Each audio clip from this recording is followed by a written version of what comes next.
ఈ రోజు మనతో ఉన్నారు వైసీపీ సీనియర్ నాయకులు, ప్రజాప్రతినిధి, పలికితే పలికే వ్యక్తి కావూరి వినయ్ కుమార్ గారు మనతో ఉన్నారు. ఈ రోజు ఆయనతో విహారీ మీడియా చిన్న చిట్ చాట్ చేస్తుంది. వినయ్ కుమార్ గారు నమస్తేనండి.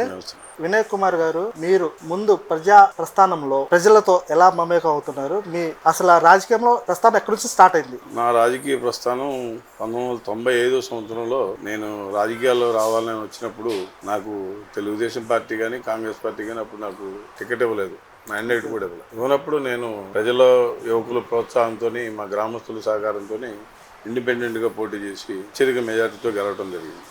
కాంగ్రెస్ పార్టీ పైన టీడీపీ నాయకులు ఉన్నా కానీ నేను ఇండిపెండెంట్గా నన్ను ప్రజలు ఆదరించారు. ఆ తర్వాత అప్పటి నుంచి ఇప్పటి వరకు ఆ రోజు ఎంపీటీసీకి గెలిచాక మండల ప్రజా పరిషత్ వైస్ ప్రెసిడెంట్ చేశాను. తర్వాత 2004లో మా సతీమణి శ్రీమతి కావూరి శశిరేఖ జెడ్పీటీసీగా కాంగ్రెస్ పార్టీలో చేరాను. 2002లో కాంగ్రెస్ పార్టీలో చేరాను. అప్పటి నుంచి 2004లో మా సతీమణి శశిరేఖ గారిని జెడ్పీటీసీగా నాయకులందరూ ప్రజాప్రతినిధులందరూ నిలబెడితే జెడ్పీటీసీ కూడా మేము గెలవటం జరిగింది. మీకు ఇక్కడ కావూరి వినయ్ కుమార్ లేకుండా గంపలగూడెం రాజకీయం లేదంటారు. ప్రధాన కారణం ఏంటండి? ప్రధాన కారణం అంటే గత 2004లో నేను మండల పార్టీ ప్రెసిడెంట్గా కాంగ్రెస్ పార్టీ నుంచి మండల పార్టీ ప్రెసిడెంట్గా ఎన్నుకున్న తర్వాత 10 సంవత్సరాలు మండల పార్టీ ప్రెసిడెంట్ చేశాను. అటు మా మిసెస్ జెడ్పీటీసీ అన్నీ ఇక్కడ గంపలగూడెంలో కాపురం పెట్టి నేను ఈ 24 గ్రామాలని నాయకులందరినీ కలుపుకొని ఏకతాటి మీద నడిపి 10 సంవత్సరాలు కాంగ్రెస్ ప్రభుత్వంలో కూడా నేను ప్రజలందరికీ సేవ చేసి మా కుటుంబం అంతా కూడా సేవ చేసుకుంటా ప్రజలందరితో మమేకమై ఉన్నబట్టి ప్రజలందరిలో భావన కలిగింది. వినయ్ కుమార్ గారు అంటే ఏదైనా పని చేసి పెడతారని భావంతో అప్పటి నుంచి ఎప్పటి వరకు కూడా నేను కంటిన్యూగా రాజకీయాల్లో చేస్తూనే ఉన్నాను. కాంగ్రెస్ పార్టీ అయిపోయిన తర్వాత మళ్ళీ వైసీపీలోకి వచ్చాను. కాంగ్రెస్ పార్టీలో ఉండగానే నేను నెమలి గ్రామ సర్పంచ్గా కూడా చేశాను. ఇప్పుడు ప్రజెంట్ వైసీపీలోకి వచ్చిన తర్వాత మా మిస్సెస్ దేవస్థానం చైర్మన్గా రెండు సార్లు లక్ష్మీదేవి గారు ఉండగా ఒకసారి స్వామిదాస్ గారు ఇన్ఛార్జ్ ఇచ్చిన తర్వాత ఒకసారి ఎన్నికైంది. అప్పటి నుంచి ఇప్పటి వరకు కూడా మేము కొనసాగుతూనే ఉన్నాం. ప్లస్ ఇప్పుడు రీసెంట్గా ఒక నెల రోజుల క్రితం కొత్తగా మండల పార్టీ ప్రెసిడెంట్లు వేసేటప్పుడు ప్రజాభిప్రాయం తీసుకొని స్వామిదాస్ గారు నన్ను మళ్ళీ మండల పార్టీ ప్రెసిడెంట్గా ఎన్నుకోవడం జరిగింది. మీరు ప్రజలకు సేవ చేస్తుంటారు కదా ఎక్కువగా, నిరుపేదలకు ఆర్థిక సహాయాలు, చదువుకున్న పిల్లలకి, అలాంటి ఎంతమందికి చేసి ఉంటారండి? అంటే ఎక్కువ మా గ్రామంలో ఎక్కువ పాపులేషను పేద ప్రజలు ఎక్కువ ఉన్నారు. ఎస్సీబీసీ నెమలి గ్రామంలో అక్కడ వరకు ఏంటంటే పేదవాళ్ళకి ఏదైనా ఆపద వచ్చినప్పుడు హాస్పిటల్కి కానీ పిల్లల చదువులకు కానీ లేదా ఇంకేదైనా ఎవరైనా చనిపోయారని కానీ వాళ్ళకి ఇట్లాంటి పెళ్ళిళ్ళన్నా ఏదైనా అట్లాంటి కొంత ఆర్థిక సాయం చేసుకుంటూ వచ్చాం. అలానే మండల స్థాయిలో అంటే తక్కువ, ఎంతోమందికి చదువుకునే వాళ్ళకి ఎవరైనా లేని వాళ్ళకి ఏమన్నా అడిగిన వాళ్ళకి ఎంతో కొంత సాయం చేసుకుంటూ వచ్చాం. మీరు ఇప్పుడు ప్రధానంగా మీరు మండల పార్టీగా అధ్యక్షులుగా ఎన్నికైన తర్వాత మీకు అసలు ఇంత పాపులారిటీగా మేము చూస్తూనే ఉన్నామండి. ఈరోజు నిన్న మేము తిరిగాము. కావూరి వినయ్ కుమార్ గారు పరిస్థితులు ఏంటంటే అడిగితే ఆయన చాలా మంచి వ్యక్తి అండి, మృదు స్వభావి. ఎలాంటి పరిష్కారం ఏదైనా సరే సమస్యలు ఉంటే పరిష్కారానికి ముందు ఉంటుంటారు అంటున్నారు. దాని మీద మీ అభిప్రాయం ఏంటండి? అంటే అదే చెప్పాను మీకు, గతం నుంచి కూడా మండల పార్టీ ప్రెసిడెంట్గా ఒక జెడ్పీటీసీ చేతిలో ఉన్నప్పుడు ప్రజలందరూ అన్ని గ్రామాలు తిరిగి ప్రతి వాళ్ళతోని ఎక్కడా వివాదాలు పెట్టకుండా గ్రూపిజం లేకుండా అందరినీ కలుపుకొని పోయి వాళ్ళకి ప్రతి విషయంలో ముందుండి ఆ సమస్యని ఎలా పరిష్కరించాలి అనే దాని మీద కొంచెం నేను చదువుకోవటం వల్ల అవగాహన ఉండి ఆ అవగాహనతో ప్రతి ఒక్కరికి కూడా మనం పని పూర్తి చేసి పెట్టడానికి 99% కృషి చేసాం. దాంట్లో సఫలీకృతమేమో. అందువల్లే ఇప్పటి వరకు కూడా అదే ఆదరణతోనే ప్రజలందరూ కూడా మన మీద ఉన్నారని భావిస్తున్నాం. ఓకే, మీకు యాక్చువల్గా మండల పార్టీ అధ్యక్షులతో పాటు జిల్లాలో కూడా ఒక పదవి వస్తుందని చెప్పేసి మొన్నటిదాకా టాక్ నడిచిందండి. కానీ మండల పార్టీతో ఆగారు. నెక్స్ట్ వచ్చేసి ఇప్పుడు స్థానిక సంస్థల ఎన్నికలు ఒక 5-6 నెలల్లో ఉన్నాయండి. ఇప్పుడు ఇక్కడ చూస్తే మీరున్నప్పుడు కాంగ్రెస్ పార్టీలో ఉన్నప్పుడు కానీ, మండల పార్టీ అధ్యక్షులు చేసినప్పుడు కానీ, వైసీపీ పార్టీ మండల పార్టీ అధ్యక్షులు చేసినప్పుడు ఇక్కడ మెజార్టీగా మీ పార్టీకి ఉండేది. కానీ మీరు ఎప్పుడు మామూలుగా మళ్ళీ పదవులు లేకుండా ఉన్నప్పుడు తెలుగుదేశం పార్టీకి మెజార్టీ అనేది స్పష్టంగా కనిపించింది. ఇప్పుడు నెక్స్ట్ వచ్చేసి మీకు స్థానిక సంస్థల ఎన్నికలు ఉన్నాయి. ఈ స్థానిక సంస్థల ఎన్నికకి మీకు ఎలాగ ముందుకు సాగుతున్నారు? అంటే గతం నుంచి కూడా తెలుగుదేశం పార్టీ కొంచెం ఎంతో కొంత గంపలగూడెంలో మా మెజార్టీనే తెలుగుదేశం పార్టీనే వండుకుంటూ వస్తుంది. 2002 తర్వాత మా పెద్దలు గోపిరెడ్డి గారు, ముత్తారెడ్డి గారి సహకారంతో అప్పుడు నేను మండల పార్టీ ప్రెసిడెంట్గా జెడ్పీటీసీగా ఉన్న తర్వాత అప్పుడు జెడ్పీటీసీ గెలవడానికి ప్రప్రథమంగా కాంగ్రెస్ పార్టీ జెడ్పీటీసీ కానీ మండల స్థాయిలో గెలిచిన పదవి అప్పుడు ఎంపీపీ జెడ్పీటీసీ కొట్టాం ఓకే. అప్పుడు. ఆ తర్వాత అప్పటి నుంచి కాంగ్రెస్ పార్టీ వైసీపీ అదే కాంగ్రెస్ను తెలుగుదేశం డి అంటే డి 500 మెజార్టీ వాళ్ళకి కానీ 500 ఇటు కానీ రావటం అట్లా వస్తూ ఉండేది. ఆ తర్వాత మళ్ళీ మొన్న వైసీపీ గవర్నమెంట్లో కూడా పోయినసారి మన ఎంపీపీ జెడ్పీటీసీ కూడా కైవసం చేసుకోవడం జరిగింది. అట్లానే ఏంటంటే గతంలో కూడా అప్పటి నుంచి కూడా పార్టీలో ఎక్కడ విభేదాలు పెట్టకుండా విభేదాలు తావు లేకుండా అందరినీ కలుపుకొని పోవడం వల్ల ఏదైనా మండల స్థాయిలో పదవి వచ్చింది అంటే దాన్ని ఎంతో కొంత మాకు ప్రయారిటీ ఇచ్చుకుంటూ వచ్చారు అందరు నాయకులు సమిష్టి కృషితోని. ఇప్పుడు గతంలో మొన్న జరిగిన స్థానిక సంస్థల్లో కూడా జెడ్పీటీసీ మా ఊరు స్వామిలు గారిని జెడ్పీటీసీకి ఎంపిక చేయడం జరిగింది. ఆయన కూడా ఇప్పుడు మీ పేరే చెప్తున్నా మా గురువు గారు అని చెప్పేసి వినయ్ కుమార్ గారు అదే అంటే ఏంటంటే ఇప్పుడు దానికి ఇప్పుడు మనం ఒక క్యాండిడేట్ని చూపించామంటే ఆ ఉన్న గ్రామాలందరూ కూడా పర్వాలేదు చూపిస్తే మంచి క్యాండిడేట్ చూపిస్తారు అనే భావన అందరిలో ఉంది. అందరూ సహకరించారు. ప్రజలందరూ అభిప్రాయం మీద నాయకులందరూ కృషితోని ఆ జెడ్పీటీసీ కూడా గెలిచినాం. అలానే అట్లా ఏంటంటే ఇప్పుడు జెడ్పీటీసీ అలానే ఇప్పుడు ఉన్న ఎంపీపీ గారు అట్లే మరి వీళ్ళందరూ సహకారాలు నేను వాళ్ళకి అందించాను. వాళ్ళు కూడా నాకు సహకారాలు అందించాలి. నెక్స్ట్ వచ్చే స్థానిక సంస్థల ఎన్నికల్లో పార్టీని ఇంకా బలోపేతం చేసి రేపు మళ్ళీ స్థానిక సంస్థల ఎన్నికల్లో ప్రభుత్వం మారినా ప్రభుత్వం లేకపోయినా కానీ కష్టపడి అదే ఇప్పుడు ఉన్న ప్రభుత్వం ఇచ్చిన హామీలన్నీ ఇంకా సంవత్సరం పాటు స్థానిక సంస్థల ఎన్నికలు ఉన్నాయి. ఈ సంవత్సరంలో వాళ్ళు ఎంత అమలు చేయగలరు, ఆ అమలు చేయని పథకాలన్నింటినీ కూడా ప్రజల్లోకి తీసుకెళ్ళి వివరించి వాళ్ళకి వాటి ద్వారా మేము మళ్ళీ ప్రజల్లోకి వెళ్ళి రేపు రాబోయే స్థానిక సంస్థల ఎన్నికల్లో మంచి మెజార్టీతోని మా యొక్క పార్టీ అభ్యర్థుల్ని గెలిపించాలని నేను అందరి సహకారం తీసుకుని కృషి చేయాలని అనుకుంటున్నాను. ఇప్పుడు మీరు ప్రధానంగా ఇక్కడ కట్టారు వాగు మీద ఒక బ్రిడ్జి గురించి అది ప్రధానంగా వినిపిస్తుంది. ఎందుకంటే అది 2 రాష్ట్రాలకి సంబంధించిన వంతెన. దాని మీద వాళ్ళు టీడీపీ వైసీపీ ప్రభుత్వం అధికారంలో ఉన్నప్పుడు వాళ్ళు చెప్పింది ఒకే మాట, బాబు రావాలి బ్రిడ్జి కట్టాలనేది వాళ్ళు ఒక స్లోగన్తో వెళ్ళారు. ఈరోజు మీరు ఆ బ్రిడ్జి వాళ్ళు కట్టలేకపోతున్నారు కదా, దాని మీద ఏ స్లోగన్తో మీరు ముందుకు వెళ్తున్నారు? ప్రస్తుతం ఏంటంటే అది ఆ బ్రిడ్జి కూలింది టీడీపీ ప్రభుత్వంలో 18 నెలల కాలం ఉన్నారు. ఓకే. 18 నెలల కాలంలో ఉండగానే బ్రిడ్జి కూలిపోతే అప్పుడు ఈ మేజర్ ఇరిగేషన్ శాఖ మంత్రి కూడా మన కృష్ణా జిల్లా ఉండి కూడా ఆ బ్రిడ్జిని 18 నెలలు వాళ్ళు ఏం పట్టించుకోలేదు. తర్వాత వైసీపీ ప్రభుత్వం వచ్చింది. 5 సంవత్సరాల్లో ఒకసారి ఎస్టిమేటు దాన్ని వెనక పంపించడం, తర్వాత మళ్ళీ జగన్ గారు వచ్చిన తర్వాత దానికి 25 కోట్లు శాంక్షన్ చేయడం జరిగింది. సరే మా ప్రభుత్వం వైఫల్యాలు కూడా ఉన్నాయి కొన్ని ఆ విషయంలో. అప్పుడు సరే మేము టీడీపీ బ్రిడ్జి కట్టలేకపోయిందని మేము అనలేదు ఆ రోజున. కానీ వీళ్ళు 5 సంవత్సరాల్లో బాబు వస్తేనే బ్రిడ్జి కడతాము, బాబు రావాలని చెప్పారు. సరే ఇప్పుడు సంవత్సరం అయింది, ప్రభుత్వం వచ్చి మారి సంవత్సరం అవుతుంది. ఇంతవరకు దాన్ని ఎక్కడ పురోగతి ఏం కనపట్టలేదు. సరే వాళ్ళు చేస్తే ప్రజలకి మంచిదనే భావిస్తాం, మేము చేయాలని కోరుకుంటున్నాం. సరే ఇంకా టైం ఉంది వాళ్ళకి, ఇంకొక 6 నెలల్లో ఇంకా సంవత్సరం ఉంటే వాళ్ళు కూడా ఎంతవరకు చేయగలరు అనేది ప్రజలకు కూడా మేము విమర్శించడం కాదు, అక్కడ పని కావాలి. 2 రాష్ట్రాల ప్రజలకి అక్కడ బ్రిడ్జి కట్టాలి, స్థానిక ప్రజలందరికీ ఉపయోగపడాలనే ఉద్దేశం మా ఆకాంక్ష. ఈరోజు కూడా మీరు నాతో మాట్లాడేటప్పుడు విమర్శించకుండా హుందాతనంగా మాట్లాడుతున్నారు, అది మీ నిదర్శనం చెప్పాలి. ఇంకో చిన్న విషయం అండి, ఇక్కడ గంపలగూడ మండలంలో కిడ్నీ వ్యాధిస్తులు కూడా బాగా ఉన్నారండి. ఏదంటే ఇటు నార్కింపాడు, నెక్స్ట్ అనుమూలంక, దాని మీద మీ ఎలాంటి ప్రయత్నం ముందుకు సాగుతున్నారు? అది ప్రస్తుతం ఏంటంటే ఎక్కువ ఈ తిరువురు కాన్స్టిట్యూన్సీలో ఏకొండూరు మండలంలో ఎక్కువ ఉన్నాయి. వచ్చిన ప్రతి నాయకులు ఏంటంటే దాని మీద దృష్టి ఎక్కువ పెట్టి పోయిన టర్మ్లో ప్రభుత్వంలో లక్ష్మీది గారు 2 సార్లు కలిసి మినిస్టర్ గారిని తీసుకొస్తే రజనీ గారిని అక్కడ డయాలసిస్ సెంటర్ పెట్టడం అవన్నీ కూడా అక్కడ ఏకొండూరు ఎక్కువ ఉన్నారు కాబట్టి అక్కడ ప్రజెంట్ అక్కడ చేశారు. ప్రస్తుతం ఇక్కడ చేయాలనే వరకల్లా ఈ లోపల ప్రభుత్వం మారిపోవటం, ఇప్పుడు ప్రభుత్వం లేదు కాబట్టి మనం ఏం చేయలేము. కానీ ఏంటంటే దానికి ఏదైనా ప్రభుత్వం వారు స్పందించి చేస్తే అందరికీ ఉపయోగపడుద్ది. అదే దాని మీద మీరు ఎలాంటి పోరాటం సాగిస్తారనేది పోరాటం అనేది ఏంటంటే మంత్రి గారికి స్థానిక ఎమ్మెల్యేకి రేపు మళ్ళీ ఇదంతా తయారు చేసి ఏ విలేజ్లు ఏమున్నాయని చూసి స్థానిక ప్రజాప్రతినిధికి మనం ఇవ్వగలం. వాటిని మరి వాళ్ళు సహకరించి వాళ్ళు చేస్తే మంచిదని ఆలోచిస్తున్నాం. ఇప్పుడు సిపిఎం పార్టీ వారు కూడా నిన్న మొన్న బ్రిడ్జి దగ్గర ధర్నా చేశారు. సరే ఎవరో ఒకళ్ళు ఎవరైనా ప్రజల కోసం పోరాడుతున్నాం, మేమైనా వాళ్ళైనా పోరాడాలి.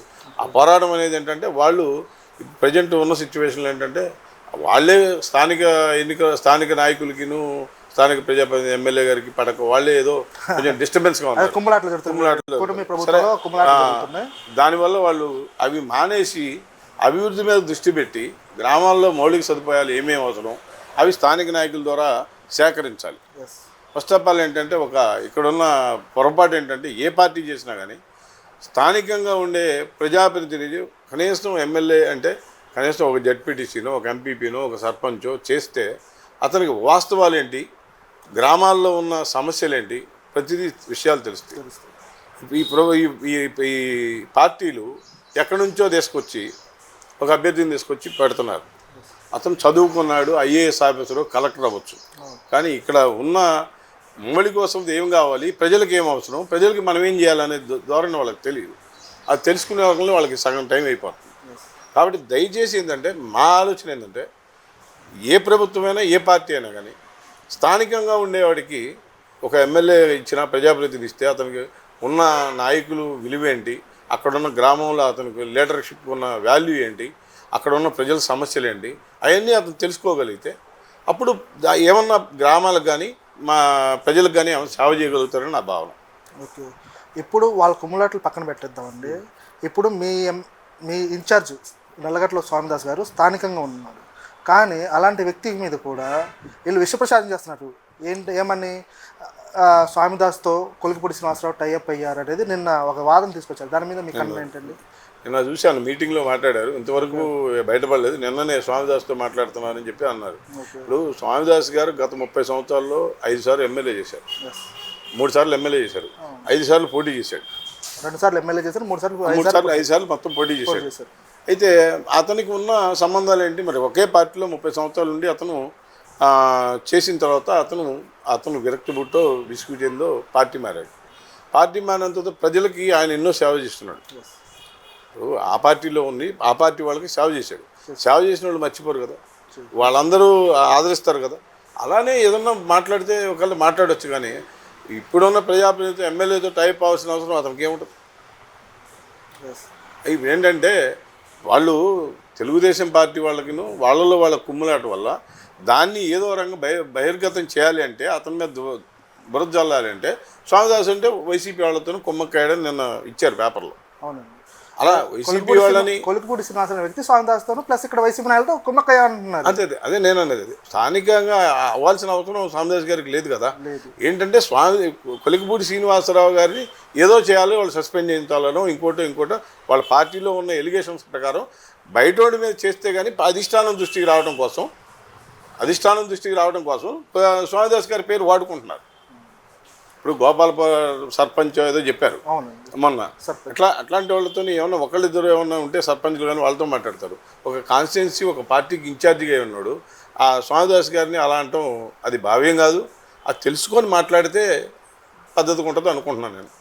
అండి, చాలా నీట్గా సమాధానం చెప్పారు సార్. దీనికి ఇంకో విషయం అండి, మీకు మొన్నటిదాకా కూడా వైసీపీ పార్టీ ఉన్నప్పుడు ఏఎంసీ చైర్మన్ కూడా మీకు అవకాశాలు దాదాపు దగ్గర వచ్చిపోయింది అనేది ఒక టాక్ బాగా నడిచిందండి. అదే ఇందాక నేను ఒక విషయం చెప్పాను మీకు, ఏంటంటే ఏ ప్రజాప్రతినిధి అయినా స్థానిక నాయకుడికి ఇస్తే వాల్యూ తెలుస్తుందని ఎందుకన్నానంటే స్థానికంగా ఉన్నవాడికైతే ఆ వినయ్ కుమార్ ఏంటి లేకపోతే ఇంకొకళ్ళు ఏంటి అని తెలుస్తుంది.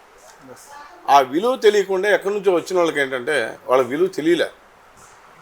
విలువ తెలియనప్పుడు మనకి ఎలా వాళ్ళు మన పైకి తీసుకురావాలని చూస్తారు ఇట్లా. అందుకనే నేను ఇందాక ఫస్ట్ ఆఫ్ ఆల్ చెప్పింది ఏంటంటే ఎవరైనా ఎమ్మెల్యే స్థానిక ప్రజాప్రతినిధి ఎవరైనా ఎన్నుకోగలిగితేనే అది ఎనీ కాస్ట్, ఓసీ అవనండి, ఎస్సీ అవనండి, బీసీ అవనండి, నువ్వు దేంట్లోనైనా ఒక స్థానిక నాయకులను ఇస్తే వాళ్ళకి ఒక ప్రయారిటీ ఉంటుంది.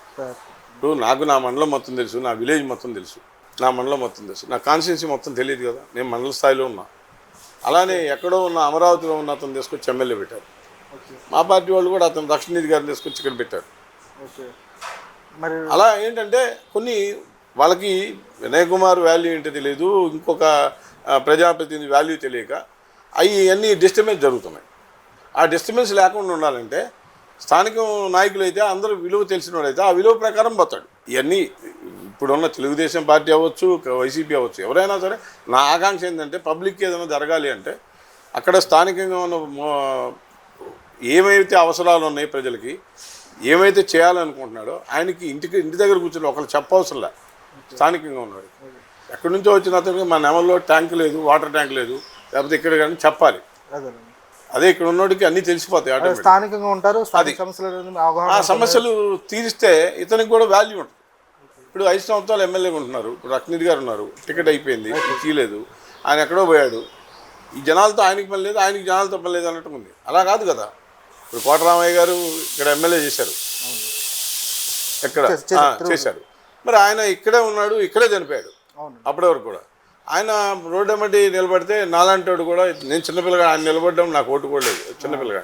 మరి కోటరామయ్య గారు అంటే ఎమ్మెల్యే చేశారు, నమస్కారం అంటే ఒక వాల్యూ ఉండేది. అందుకని ఏంటంటే స్థానికంగా ఉన్న వాళ్ళకి ప్రయారిటీ ఇవ్వాలి, ఏ పార్టీ అయినా అని నా వాదన. స్థానిక ఉన్న నాయకులకే ఇక్కడ ప్రయారిటీ ఇవ్వాలి, ఏ క్యాస్ట్ అయినా నో ప్రాబ్లం, క్యాస్ట్ అయినా నో ప్రాబ్లం, ఇదైనా నో ప్రాబ్లం, ఏ పార్టీ అయినా నో ప్రాబ్లం. పార్టీలు కూడా అని చెప్తున్నా, అందరూ ఏ పార్టీ అయినా సరే స్థానిక ఉన్న నాయకత్వం. ఈ వివాదాలు ఎందుకు వస్తున్నాయి తెలుగుదేశంలో? వివాదాలు ఎందుకు వస్తున్నాయి? తెలుగుదేశం కాదండి, మొన్నటిదాకా వైసీపీలో కూడా ఇదే. నేను అన్నదే, వైసీపీలో విభేదాలు ఉన్నాయి, ఉన్నమాట యథార్థమే. కానీ ఈ స్థాయిలో విభేదాలు లేవు కదా, ఈ స్థాయిలో విభేదాలు లేవు. ఇప్పుడు మాలాంటి వాళ్ళు లక్ష్మీర్ గారు మీరు అన్నారు కదా పదవి లేదు, ఇవ్వలేదు, ఆయన విజ్ఞత అది, నా విజ్ఞత ఇది అనుకున్నా వదిలేసాం ఎంతవరకు. కానీ మీలాంటి కష్టపడే నాయకత్వాన్ని కూడా వైసీపీలో ఉన్నప్పుడు లక్ష్మణ్ గారు పక్కన పెట్టేసి చాలా విమర్శలు పాలయ్యారండి. ఫస్ట్ ఆఫ్ ఆల్ ఇక్కడ ఇప్పుడు తెలుగుదేశం పార్టీలో ఎలాంటి కుమ్ములాట్లు జరిగినాయో, కానీ అంత భారీగా జరగకపోయినా మామూలు పార్టీలో బహిర్గతంగా మటుకు బాగా జరిగిందండి. మీలాంటి నాయకులు కానీ ఇలా పక్కన పెట్టడానికి ప్రధానమైన సమస్యలు ఏమొచ్చిందండి ఆయనకి? ఇక రకరకాల సమస్యలు, చెప్పుడు మాటలు, కొన్ని అట్లాంటివన్నీ వినేవాళ్ళు ఉన్నారు. రకరకాలు క్యాస్ట్ ఈక్వేషన్స్ ఉంటాయి, చెప్పుడు మాటలు ఉంటాయి, ఫైనాన్షియల్ మ్యాటర్స్ ఉన్నాయి, ఇట్లో ఎన్నో రకాల కారణాలు ఉన్నాయి. వాటి మార్గాల్లో అందరూ ఏదో ఒక మార్గంలో ఒకళ్ళు విభేదిస్తున్నారు. అందుకనే నేనేమంటే అది కరెక్ట్గా జరగాలి అంటే స్థానికవాదం కావాలి అనేది నా ఒపీనియన్. మీ దగ్గర నుంచే ఇది మొదలవుతుందని కూడా నేను కోరుకుంటున్నాను. ఎందుకంటే ఇక్కడ స్థానికంగా ఉండే నాయకులు, స్థానికంగా ముందుకు నడిపించే నాయకులు. నేను మొన్న కూడా మైలవరం సీటు జగన్ గారు తిరుపతిరావు గారికి ఇచ్చారు కదా, అతను ఒక జెడ్పీటీసీ ఎంపీపీ చేశారు. జెడ్పీటీసీ మా జెడ్పీటీసీని కూడా ప్రిపేర్ చేద్దాం అనుకున్నాను నేను. మా జగన్ గారికి స్వామిదాస్ గారు రాకపోతే మా జెడ్పీటీసీని ప్రిపేర్ చేయాలన్న ఆలోచన. అంటే ఏం లేదు, స్థానికుడి కోసం, స్థానికుడి కోసం. అతనికి ఆర్థికంగా ఏమీ లేదు, అయినా కానీ అతను తీసుకొచ్చి జెడ్పీటీసీ నిలబడితే అందరూ ప్రజలు ఆదరించారు. మరి అతను కూడా ఇక్కడే గంపలగూడలో ఉండి సేవ చేస్తున్నాడు ఎంతో కొంత. ఆ స్థానికత్వం కోసం నేను మాట్లాడేది. ఇప్పుడు నిజంగా చెప్పాలంటే కృష్ణా జిల్లాలో హైయెస్ట్ మెజారిటీ మీ మండలమే కదా? మా మండలం, మా జెడ్పీటీసీని. అంత కష్టపడి మరి అలాంటి వ్యక్తులు మీరు గెలిపించుకుంటూ మళ్ళీ ఎంత చేస్తే మీకు రక్షణ నిధి గారి నుంచి ఎందుకు సపోర్ట్ రాలేదు అనేది నేను ప్రధానంగా అడుగుతున్నా మీకు. సరే, ఇప్పుడు ఇక అయిపోయిన చరిత్ర గురించి మనం మాట్లాడుకోకూడదు, అతని గురించి ఎందుకు. సరే, ఆయన ఉన్నంతకాలం ఏదో ఆయన చేతనంత, ఆయన తగినంత సేవ చేశాడు.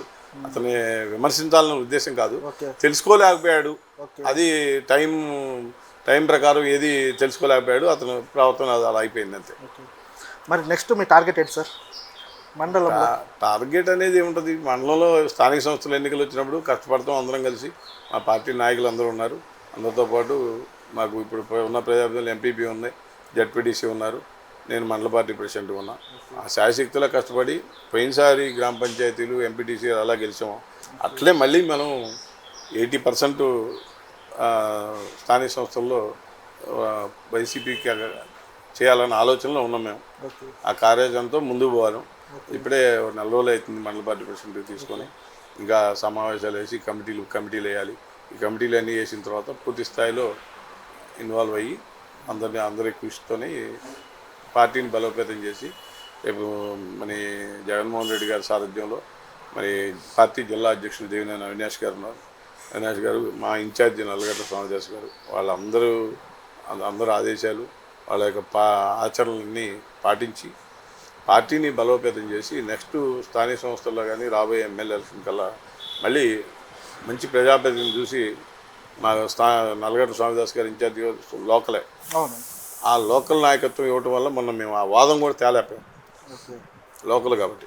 అలానే రేపు ఆయన స్థానికంగా ఉన్నాడు, ఆయన్ని మళ్ళీ గెలిపించి సీట్లో కూర్చోబెట్టడానికి మా వంతు సహకారం మేము చేయాలనుకుంటున్నాం. నెక్స్ట్ వచ్చేసి ఇప్పుడు స్వామిదాస్ గారి మీద మీకు ఎలాంటి సపోర్ట్ లభిస్తుందంటే మీ జిల్లా పార్టీ అధ్యక్షుల నుంచి మీ నియోజకవర్గ ఇన్ఛార్జ్ నుంచి మీకు ఎలాంటి సపోర్ట్ లభిస్తుంది? జిల్లా పార్టీ అధ్యక్షుడు అంటే ప్రతి ఏదైనా కార్యక్రమం ఉన్నా కానీ తెలియపరుస్తున్నారు. ఇలా పార్టీని బలోపేతం చేయాలి ఇలా అని చెప్తున్నారు. అందులో మంచి యువకుడు, ఉత్సాహవంతుడు. ఏదైనా పిలిచినా కానీ వెంటనే స్పందించి ఆయన అన్నీ మాకు ఏదన్నా స్వామిదాస్ గారికి చెప్పి స్వామిదాస్ గారి ద్వారా మేము కూడా త్రూ ఇన్ఛార్జ్ ఉన్నాడు కాబట్టి ఇన్ఛార్జ్ గారి ద్వారా ఆయనకి తెలియపరుస్తున్న విషయం తెలియపరిచినప్పుడు వాళ్ళు స్పందన బట్టి మేము రియాక్ట్ అవుతున్నాం. మీకు అయితే అక్కడ మా జిల్లా పార్టీ అధ్యక్షుల నుంచి కానీ మీ నియోజకవర్గం నుంచి కానీ మీకు పూర్తిగా సహాయ సహకారం అందిస్తున్నారని చెప్పి చెప్తున్నారు. పార్టీ పరంగా పూర్తి సహాయ సహకారాలు ఉంటుంది. సరే సార్, మీరు మరింతగా ముందుకు సాగాలని చెప్పేసి సహాయ సహకారాలు అందిస్తూ పేద ప్రజలకి మీరు మరింత ముందుకు సాగాలని చెప్పి కోరుకుంటూ మీకు నమస్కారం.